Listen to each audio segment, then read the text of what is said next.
Hello students, welcome to our channel Gyan Darpan. हम लोगों ने क्लास 10th का चैप्टर फर्स्ट पढ़ लिया था, जिसका नाम था केमिकल रिएक्शन एंड इक्वेशन। मैंने आपको उसके वर्कशीट वगैरह भी दिए थे। आई होप कि आप लोगों ने कर लिया होगा और समझ भी आ गया होगा।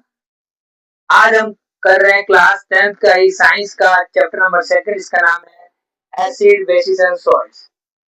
आज आप 10th क्लास में चैप्टर कर रहे हो, लेकिन आप लोगों ने पहले ही चैप्टर को 7th क्लास में पढ़ चुके हो। इसके बारे में कुछ स्कूल में 8 क्लास में कराया जाता है और कुछ स्कूल में 7 क्लास में होता है। एनसीईआरटी के 7 क्लास में आपने पढ़ लिया इसके बारे में। अब क्या है एसिड बेस, दोबारा एक बार रिवाइज कर लेते हैं। प्रॉपर्टीज ऑफ एसिड, इसको इस फॉर्म में लिखने का दो मतलब है। पहला एक तो आप प्रॉपर्टीज याद कर लो, दूसरा अगर क्वेश्चन आता है differentiate between acid and base, तो आपका एक साथ दो क्वेश्चन हो गए। अब देखते हैं प्रॉपर्टीज क्या क्या है। पहली प्रॉपर्टीज है कि जितने भी एसिड्स होंगे आपके, उनका पीएच 7 से कम होगा। पीएच एक पैरामीटर है जिसके थ्रू हम नापते हैं कि एसिड है या बेस है। पीएच में 0 से लेकर 14 तक वैल्यू होती है, बीच में आपका 7 होता है। एसिड जो है हमेशा 7 से कम रहता है तो एसिड है का पीएच। अगर पीएच 7 से ज्यादा है तो उसको आप बेस कहते हो। ये चीज इसमें बता दी गई है। जब भी कभी एसिड को आप डालते हो पानी में एक्वा सॉल्यूशन में, तो हमेशा उससे H प्लस आयंस रिलीज होता है, H प्लस। और कहीं कहीं आप देखोगे 3O प्लस आयंस भी लिखा रहता है। इसको आप कहते हो हाइड्रोजन आयंस और इसको कहते हो हाइड्रोनियम आयन। आपके एनसीईआरटी में दोनों लिखा हुआ है, ध्यान से इसको याद करके और याद रखना है। आगे दे रखा है जितने भी एसिड्स होते हैं वो सबके सब टेस्ट में सोर होते हैं, यानी कि खट्टे होते हैं। और जब भी कभी मेटल्स की बात करें, टिश्यू की बात, उसको हमेशा कोरोसिव कर देते हैं, कोरोड कर देते हैं, खराब कर देते हैं। कोरोजन आपने चैप्टर फर्स्ट में पढ़ लिया था कि कोरोजन क्या होता है। आयरन के केस में उसको रस्टिंग कहते हैं, अदरवाइज उसको कोरोजन कहा जाता है। प्रिवेंशन में हमने पढ़ लिया था।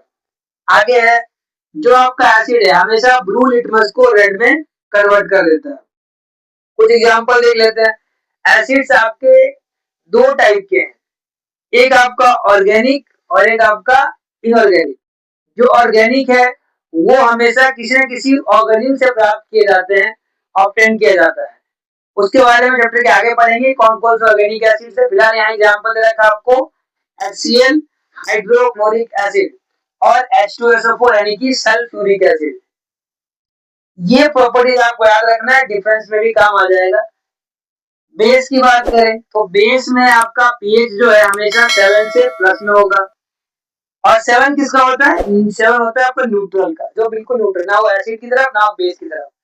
और जब भी कभी आप बेस को आप डालोगे पानी में एक्वा सॉल्यूशन में, तो हमेशा OH नेगेटिव आयन यानी कि हाइड्रोक्साइड आयन रिलीज करता है। ये उसकी पहचान है। जितने भी बेस हैं वो टेस्ट में कैसे होते हैं? बिटर होते हैं, कड़वे होते हैं। बेस कभी भी मेटल्स को कोरोड नहीं करता है, ध्यान रखना इस चीज का। और ये आपका जो लिटमस है हमेशा ब्लू कर देता है, रेड को ब्लू। एसिड क्या था? ब्लू को रेड और ये रेड को ब्लू। एग्जांपल देख लो, NaOH, इसका नाम है सोडियम हाइड्रोक्साइड। Sodium hydroxide. ये आपका मैग्नीशियम हाइड्रोक्साइड, याद रखना इसको। इसके बारे में दोबारा पढ़ने का मौका मिलेगा।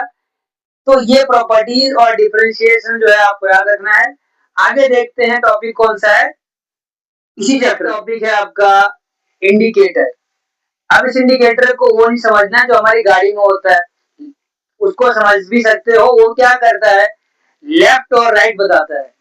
यहाँ भी आप देखना ये डिफरेंशिएट करता है एसिड में और बेस में।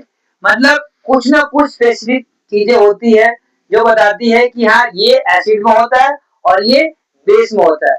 तो इसके टाइप्स हैं नेचुरल इंडिकेटर, इसमें आपका लिटमस आता है। एमसीक्यू के लिए आप याद रखो इसको। टर्मरिक, सिंथेटिक, इसका नाम थोड़ा ध्यान से याद रखना। इसमें दो, सिंथेटिक मतलब जो नेचुरल नहीं है, जिसको बनाया जा रहा है, लैब में बनाया जाएगा, लेबोरेटरी में बनाया जाता है। सिंथेटिक में कौन से है? एक है आपका, इसका नाम ध्यान रखना, फिनोल थेलीन। और एक और नाम है मिथाइल ऑरेंज। ये दो नाम है आपके एनसीईआरटी में, ध्यान से इसको याद रखना, स्पेलिंग याद रख लेना, क्वेश्चन पूछे जाएंगे, इजीली मार्क मिल जाएगा आपको।